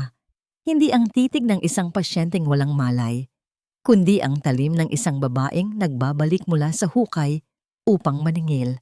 Ang kanyang mga labi, na tuyot at nanginginig, ay dahan-dahang bumuka. Walang boses na lumabas, ngunit ang bawat paggalaw ng kanyang bibig ay malinaw na nagsasabi ng isang salita. Kamatayan. Sa gitna ng kaguluhang ito, biglang bumukas ang pinto ng silid nang may matinding lakas. Ang liwanag mula sa pasilyo ay tumama sa mga mukha ni Marco at Remedios. At doon tumambad ang isang figura na nagpatigil sa pag-ikot ng kanilang mundo. Isang lalaking nakauniporme ng mataas na opisyal ng pulisya ang nakatayo roon. Kasunod si Attorney Valdez at si Lola Isay na may hawak na isang cellphone. Ang cellphone na kanina pa naka-on ang speaker at dinig ng buong istasyon ng pulisya. Marco Lopez, Remedios Lopez at Nicole Santos, arestado kayo sa salang attempted murder, child trafficking at falsification of public documents. Ang boses ng pulis ay umalingaw-ngaw na tila isang kulog sa loob ng silid. Naramdaman ni Samantha ang pagluwag ng tensyon sa kanyang katawan. Ang kanyang kamay, na kanina ay nakakapit ng mahigpit kay Marco, ay dahan-dahang bumitaw at bumagsak sa ibabaw ng kumot. Ang monitor ay dahan-dahang bumalik sa isang regular na ritmo. Ngunit sa pagkakataong ito, hindi na ito tunog ng paghihirap, kundi tunog ng tagumpay. Nang dinaluhong ni na Attorney Valdez at ng mga nurse ang kanyang kama, naramdaman ni Samantha ang pagdaloy ng mainit na luha sa kanyang mga pisngi. Ngunit sa gitna ng kanyang kaligayahan, isang tanong ang nananatili sa kanyang isipan habang nakikita niyang kinakaladkad palabas ang kanyang asawa. Sino ang tunay na kumuha sa kanyang anak sa nursery? At sapat na ba ang pagkakahuli sa kanila upang masiguro ang kaligtasan ng kanyang pamilya? Bitawan niyo ako. Hindi niyo alam kung sino ang kinakalaban niyo. Mga walang utang na loob. Ang huling pagsigaw ni Remedios ay unti-unting humina habang kinakaladkad siya ng mga awtoridad palabas ng silid. Ang tunog ng pagaspas ng kanyang mamahaling bestida sa sahig at ang kalansing ng mga posas ay tila isang musika ng katarungan sa pandinig ni Samantha. Narinig din niya ang hikbi ni Marco, isang mahina at duwag na tunog ng isang lalaking ngayon lamang napagtanto ang bigat ng kanyang mga kasalanan. Sa bawat yabag ng kanilang mga sapatos na papalayo, naramdaman ni Samantha ang dahan-dahang pagluwag ng madilim na enerhiyang bumalot sa silid na yon. Sa loob ng maraming linggo, naiwan ang katahimikan, ngunit hindi na ito ang nakabibinging katahimikan ng kamatayan. Ito ay ang payapang katahimikan ng isang bagong umaga. Naramdaman ni Samantha ang paglapit ni Lola Isay sa kanyang tabi. Ang magaspang ngunit mapagmahal na kamay ng matanda ay humaplos sa kanyang buhok, at sa pagkakataong ito, naramdaman ni Samantha ang init ng isang tunay na pamilya. "Tapos na, anak. Ligtas ka na," bulong ni Lola Isay, at narinig ni Samantha ang panginginig ng boses nito dahil sa labis na kagalakan. Ngunit ang isipan ni Samantha ay nasa kanyang anak pa rin. Sino ang kumuha sa sanggol? Sa gitna ng kanyang pag-aalala, narinig niya ang tunog ng marahang pagbukas ng pinto. Ang amoy ng sariwang hangin at ang mahinang tunog ng pag-iyak ng isang sanggol ay pumasok sa silid. Isang babae ang lumapit sa kanyang kama. Ang anino nito ay pamilyar. Ngunit ang kanyang muka ay nababalot ng luha. Ito si Beatrice, ang nakatatandang kapatid ni Samantha na matagal nang naninirahan sa ibang bansa, at binalitaan ni Remedios na namatay na si Samantha noong nakaraang buwan. "Sam, Diyos ko, Sam." Ang boses ni Beatrice ay puno ng pagsisisi at pagmamahal. Inilapit niya ang isang maliit at puting balutan sa tabi ng mukha ni Samantha. "Nandito na siya. Nandito na ang anak mo. Hindi ko hahayaang saktan pa nila kayo muli." Ang nabuo ng maramdaman ni Samantha ang maliit na hininga ng kanyang sanggol sa kanyang pisngi. Ang amoy ng gatas at bagong silang na buhay ay tila isang mahiwagang gamot na nagpabilis sa pagdaloy ng kanyang dugo. Sa unang pagkakataon, dahan-dahang naigalaw ni Samantha ang kanyang leeg upang masilayan ang munting mukha ng kanyang anak.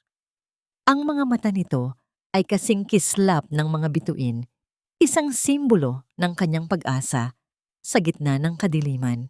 "Salamat, ate," bulong ng puso ni Samantha, habang ang kanyang mga mata ay unti-unting napupuno ng luha ng pasasalamat. Ngunit habang tinititigan niya ang kanyang anak, napansin ni Samantha ang isang bagay sa suot na damit ng sanggol. Isang maliit na brooch na may hugis ng isang agila, isang bagay na hindi kailanman pag-aari ng kanyang pamilya, kundi isang kilalang simbolo ng isang makapangyarihang tao na dati ay naging bahagi ng kanyang nakaraan. Bakit suot ng kanyang anak ang brooch na yon?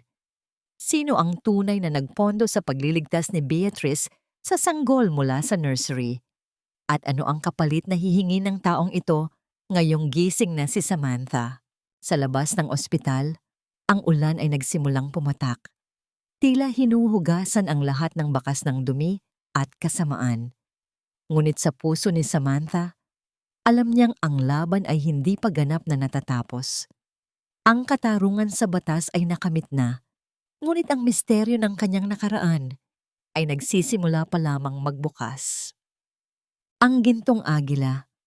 Bakit kailangan mong magbalik sa sandaling akala ko ay wala na akong dapat pang bayaran? Ang mga salitang iyon ay tila isang piping dalangin sa loob ng isipan ni Samantha, habang ang kanyang mga mata ay nakapako sa maliit na brooch na nakakabit sa kumot ng kanyang sanggol. Ang bawat kislap ng diamante sa mata ng agila ay tila nagpapaalala sa kanya ng isang nakaraang pilit niyang ibinaon sa limot. Isang nakaraang puno ng pangarap, ngunit nagtapos sa isang masakit na paalam. Nararamdaman niya ang bigat ng misteryong ito, kasing bigat ng kanyang mga binti na unti-unti pa ring bumabalik ang pakiramdam mula sa mahabang pagkakatulog. Sa tabi ng kanyang kama, dahan-dahang inihiga ni Beatrice ang sanggol sa loob ng munting kuna. Ang tunog ng marahang paghinga ng bata ay tila isang oyayi na nagpapakalma sa naguguluhang puso ni Samantha. Umupo si Beatrice sa gilid ng kama at hinawakan ang kamay ng kanyang kapatid. Ang init ng palad nito ay nagbigay ng katiyakan na hindi na ito isang masamang panaginip. Sam, alam kong marami kang tanong. Simula ni Beatrice, ang kanyang boses ay malambot ngunit may halong kaba. Noong tinawagan ako ni Lola Isay, wala akong sapat na pera para makauwi agad. Pero may isang taong lumapit sa akin. Siya ang nagbayad ng lahat. Ng plane ticket ko, ng mga abogado, at ng mga taong kumuha sa anak mo mula sa mga tauhan ni Remedios. Pinilit ni Samantha na igalaw ang kanyang mga labi. Ang kanyang lalamunan ay tuyot. Tila ba punong-puno ng buhangin. Ngunit ang pagnanais na malaman ang katotohanan ay mas matindi kaysa sa pisikal na hapdi. Sa isang mahina at halos pabulong na boses, ang unang salitang lumabas sa kanyang bibig sa loob ng maraming linggo ay narinig ng buong silid. Sino? Nanlaki ang mga mata ni Beatrice at ang mga luha ng kagalakan ay muling pumatak sa kanyang mga pisngi. Diyos ko, Sam, nakapagsalita ka. Salamat sa Diyos. Mabilis na kumuha ng isang basong tubig si Beatrice at dahan-dahang pinainom si Samantha gamit ang isang straw. Ang bawat patak ng tubig ay tila isang ulan sa gitna ng tagtuyot. Matapos ang ilang sandali ng katahimikan, muling nag-usap si Beatrice. Si Gabriel, Sam. Si Gabriel Valdemor ang tumulong sa atin. Hindi siya tumitigil sa pagbabantay sa iyo mula sa malayo, simula noong mabalitaan niyang naaksidente ka. Sabi niya, utang niya ito sa tatay natin. Pero alam nating dalawa na higit pa doon ang dahilan. Si Gabriel, ang pangalang iyon ay tila isang kuryenteng gumising sa mga alaalang matagal nang nakakandado. Ang lalaking tinalikuran ni Samantha upang pakasalan si Marco. Ang lalaking sinaktan niya dahil sa maling akala na mas magiging masaya siya sa piling ng isang pamilyang turing sa kanya ay negosyo lamang. Ay nabuo nang maalala ni Samantha ang huling gabi nila ni Gabriel sa dalampasigan. Ang pangako nitong maghihintay ito kahit gaano katagal. Nasa labas siya, Sam. Bulong ni Beatrice. Ayaw niyang pumasok dahil baka raw hindi ka pa handang makita siya. Pero siya ang dahilan kung bakit tayo buo ngayon. Naramdaman ni Samantha ang isang matinding dusa sa kanyang dibdib. Paano niya haharapin ang taong pinagkaitan niya ng pagkakataon? Ang taong siya pa ngayong naging tagapagligtas niya sa gitna ng kanyang pagkawasak. Ang katarungan laban kina Marco ay nakamit na. Ngunit ang katarungan para sa kanyang sariling puso ay tila mas mahirap pang abutin. Biglang narinig ni Samantha ang tunog ng marahang pagkatok sa pinto. Hindi ito ang marahas na katok ni Remedios, kundi isang katok na puno ng pag-aalinlangan at respeto. Ang amoy ng pamilyar na pabango, isang halimuyak ng sandalwood at dagat, ay dahan-dahang pumasok sa silid, dahilan upang mapahinto ang tibok ng puso ni Samantha. Dahan-dahang bumukas ang pinto at isang matangkad na figura ang tumayo sa gitna ng liwanag. Ang kanyang mga mata ay puno ng lungkot, pangungulila at isang pag-ibig na hindi kailanman nagmaliw sa kabila ng lahat ng sakit. Samantha, ang boses ni Gabriel ay tila isang malalim na himig na yumanig sa kaluluwa ng babae. Tumingin si Samantha kay Gabriel at sa sandaling iyon, ang lahat ng pait ng kanyang nakaraan ay tila naglaho, pinalitan ng isang katanungang naglalayag sa hangin. Karapat dapat ba akong mahalin muli pagkatapos ng lahat ng pagkakamaling aking nagawa? Ngunit bago pa man makalapit si Gabriel, isang mabilis na hakbang ng isang nurse ang pumasok sa silid. Ang mukha nito ay puno ng pagkabahala. Ma'am, kailangan niyo pong sumama sa akin. Wika ng nurse kay Beatrice. May problema po sa blood test ng sanggol. Tila may isang kondisyon kaming nakita na kailangan ng agarang atensyon. Ang kagalakan ni Samantha ay muling napalitan ng kilabot. Ano ang kondisyong ito na nagbabanta muli sa buhay ng kanyang anak? At ano ang kinalaman ng nakaraan ni Samantha sa sakit na ngayon nagpapanganib sa kanyang munting anghel? Hindi ito maaari. Ngayon ko palang siya nayakap ng maayos, huwag niyo siyang kukunin sa akin. Ang panalangin iyon ay tila isang munting apoy na pilit na nag-aalab sa gitna ng baha ng luha sa mga mata ni Samantha. Naramdaman niya ang marahas na pagpintig ng kanyang puso. Isang pagpintig na hindi nagawa ng makina, kundi ng purong takot ng isang ina. Ang nurse na pumasok ay mabilis na kinuha ang sanggol mula sa kuna. Ang bawat galaw nito ay puno ng pagmamadali na nagpapahiwatig ng panganib. Ang tunog ng mabilis na paglakad ng mga nurse sa pasilyo at ang kalansing ng mga kagamitang medikal ay tila isang bagyong sumisira sa panibagong kapayapaan ng silid. Ate, ang anak ko, si Sam. Ang boses ni Samantha ay garalgal. Bawat salita ay tila isang sugat na pilit ibinubukas sa kanyang lalamunan. Gusto niyang bumangon, gusto niyang habulin ng nurse, ngunit ang kanyang katawan ay tila isang mabigat na angkla na humihila sa kanya pabalik sa kama.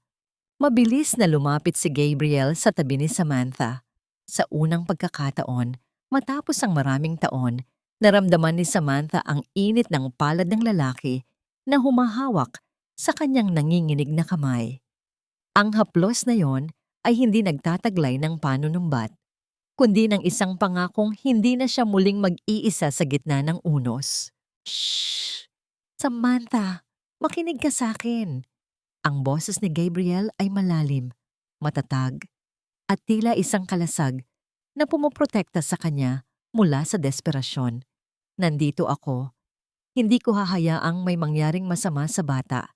Gagamitin ko ang lahat ng koneksyon ko, ang lahat ng meron ako. Maniwala ka, Sam. Maniwala ka sa akin. Ang nabuo nang magtagpo ang kanilang mga mata. Sa kabila ng putla at panghihina ni Samantha, nakita ni Gabriel ang ningas ng isang inang leon na handang pumatay para sa kanyang anak. Sa kabilang banda, nakita ni Samantha sa mga mata ni Gabriel ang lalaking hindi kailanman bumitaw. Ang lalaking sa kabila ng lahat ng sakit na idinulot niya ay nanatiling tapat na naghihintay sa dalampasigan ng kanilang nakaraan. Pumasok si Dr. Alcantara. Ang mukha ay seryoso habang hawak ang isang clipboard. Mrs. Lopez, ang inyong anak ay mayroong rare blood condition na pinalala ng stress at kakulangan ng nutrisyon nung siya ay nasa loob pa ng inyong sinapupunan. Kailangan niya ng agarang blood transfusion mula sa isang kadugo. Si Miss Beatrice ay sinuri na namin, ngunit hindi siya match. Si Marco, ang mahinang bulong ni Samantha. Sa kabila ng kasamaan nito, si Marco ang biological na ama. Isang mapait na katotohanan na ang kaligtasan ng kanyang anak ay nasa kamay pa rin ng taong nagtangkang pumatay sa kanya. Nasa presinto na si Marcos, Sam. Ang mabilis na sagot ni Beatrice. Ang kanyang boses ay puno ng pagkasuklam. At tumatanggi siyang tumulong. Sinasabi niyang wala na siyang pakialam sa bata dahil hindi na rin naman siya makikinabang sa insurance mo. Ang hayop na yon, hanggang sa huli, ay pera pa rin ang iniisip. Ang bawat salita ni Beatrice ay tila mga saksak sa dibdib ni Samantha. Ang kawalan ng puso ni Marco ay tila walang hangganan. Ngunit sa gitna ng kadilimang ito, si Gabriel ay dahan-dahang tumayo. Ang kanyang mukha ay nagpakita ng isang matinding desisyon. Suriin niyo ang dugo ko, doktor. Ang utos ni Gabriel. Pero sir, hindi kayo kadugo ng bata. Ang nagtatakang sagot ng doktor. Suriin niyo pa rin. Ulit ni Gabriel, ang kanyang boses ay may halong misteryong tila siya lamang at si Samantha ang nakakaalam. Tumingin si Gabriel kay Samantha, isang tingin na punong-puno ng mga lihim na hindi pa nasasabi. Isang dangling mystery ang lumitaw sa isipan ni Samantha. Noong huling gabi nila bago siya magpakasal kay Marco, ang gabing puno ng luha at huling yakap, mayroon bang katotohanang itinago niya kahit sa kanyang sarili? Isang oras ang lumipas na tila isang dekada. Ang katahimikan ng paghihintay ay binabasag lamang ng tunog ng ulan sa labas ng bintana. Nang bumalik ang doktor, ang kanyang mukha ay puno ng pagkagulat. Isang himala. Match ang dugo niyo, Mr. Baltimore. Hindi lang match. Ito ay tila perpektong kopya ng blood markers ng sanggol. Nanlaki ang mga mata ni Beatrice habang si Samantha ay naramdaman ang paghinto ng mundo. Isang matinding katanungan ang bumalot sa silid. Paano naging match ang dugo ni Gabriel sa anak ni Samantha at Marco? Mayroon bang mas malalim na kataksilan o mas malalim na lihim na nakatago sa likod ng petsa ng kapanganakan ng mga kambal? Gabriel! Ang tanging nasabi ni Samantha, habang ang kanyang puso ay nagahalo ang takot at isang kakaibang uri ng pag-asa. Lumingon si Gabriel sa kanya bago sumunod sa doktor. Ililigtas ko ang anak natin, Samantha. Iyan ang tanging mahalaga ngayon. Ang salitang anak natin ay umalingaw-ngaw sa buong silid na tila isang pasabog na nagpabago sa lahat ng alam ni Samantha tungkol sa kanyang sariling buhay. Kung si Gabriel ang ama, ibig sabihin ay ninakawan siya ni Remedios at Marco hindi lamang ng yaman, kundi ng katotohanan ng kanyang pamilya sa loob ng maraming taon. Ngunit bago pa man makapagsalita si Samantha, isang tawag mula sa kanyang abogado ang dumating. Isang balita mula sa kulungan na magpapayanig muli sa kanilang sitwasyon. Attorney Valdez, ano po yun? Tanong ni Beatrice sa cellphone. Ang kanyang mukha ay biglang namutla. Ano? Nagpakamatay si Marco sa loob ng selda? Wala na ang taong sumira sa buhay mo, Samantha. Ngunit bakit tila mas mabigat ang hanging pumapasok sa aking mga baga? Ang bulong na yon ng isipan ni Samantha ay tila isang malabong alingaw-ngaw sa gitna ng silid na puno ng magkakahalong emosyon. Ang balita tungkol sa pagpapakamatay ni Marco ay hindi nagdulot ng kagalakan, kundi ng isang uri ng pait na mahirap lunukin. Naisip ni Samantha ang lalaking minsan niyang pinangakuan ng habambuhay, ang lalaking ama sana ng kanyang mga anak, na ngayon ay isa na lamang malamig na bangkay sa loob ng isang madilim na selda. Isang duwag na pagtakas mula sa katarungang dapat sana ay hinarap nito ng buong tapang. Sa kabilang silid na natatanaw ni Samantha mula sa malaking bintanang salamin, nakahiga si Gabriel. Ang kanyang braso ay nakakabit sa isang manipis na tubo kung saan dumadaloy ang kulay pula at mainit na likido patungo sa munting katawan ng sanggol. Ang bawat patak ng dugo ni Gabriel ay tila isang dugtong na buhay, isang tulay na nag-uugnay sa nakaraang pilit nilang kinalimutan at sa kinabukasan na pilit nilang ipinaglalaban. Ang nabuo nang lumingon si Gabriel at nagtama ang kanilang mga paningin sa kabila ng salamin. Walang salita, ngunit ang bawat tibok ng puso ni Samantha ay tila sumasagot sa sakripisyo ng lalaki. Sa sandaling iyon, nakikita niya ang imahe ng kanyang ama sa katauhan ni Gabriel, isang pag-ibig na handang dumanas ng hapdi para lamang sa kaligtasan ng iba. Ang kislap sa mga mata ni Gabriel ay tila nagsasabing, kahit ang huling patak ng dugo ko, ibibigay ko, mabuhay lang ang ating anak. Ate, totoo ba? Ang nanghihinang tanong ni Samantha kay Beatrice habang ang kanyang boses ay unti-unti nang nagkakaroon ng timbang. Si Gabriel, siya ba talaga? Yumuko si Beatrice, ang kanyang mga kamay ay nanginginig habang hinahawakan ang dulo ng kumot ni Samantha.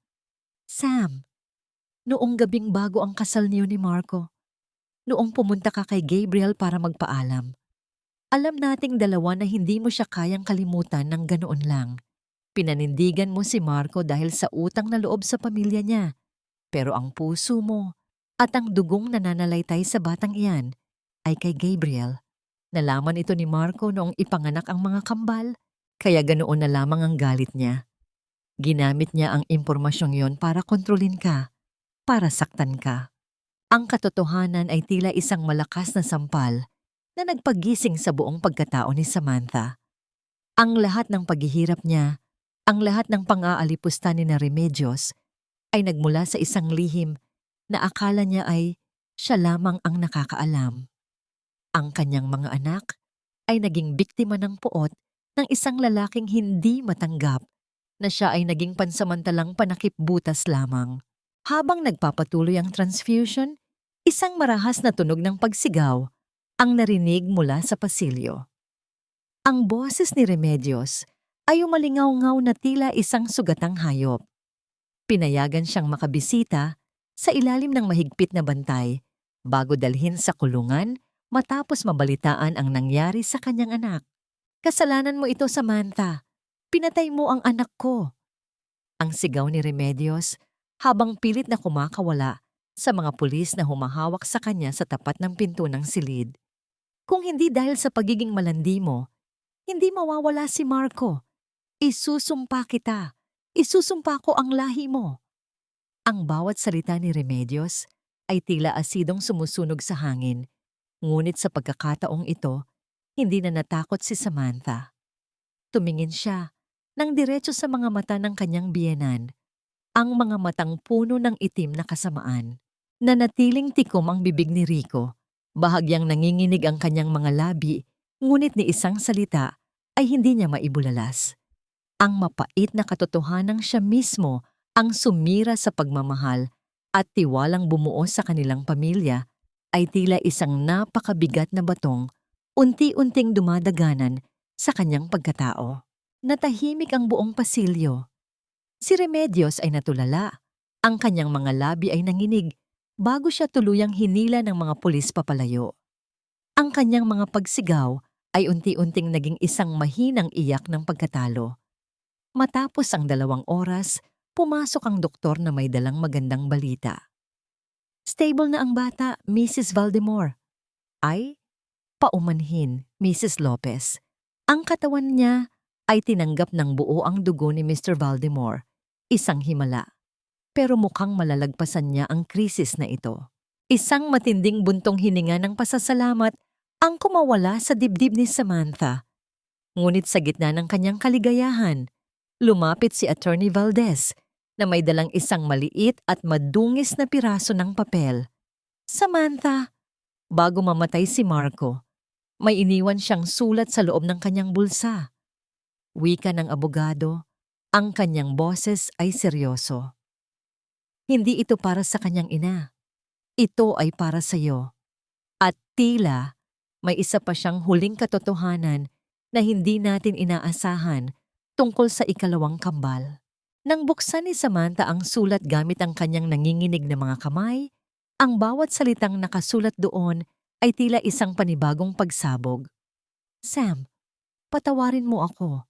Hindi ko kayang mabuhay sa kahihiyang ito.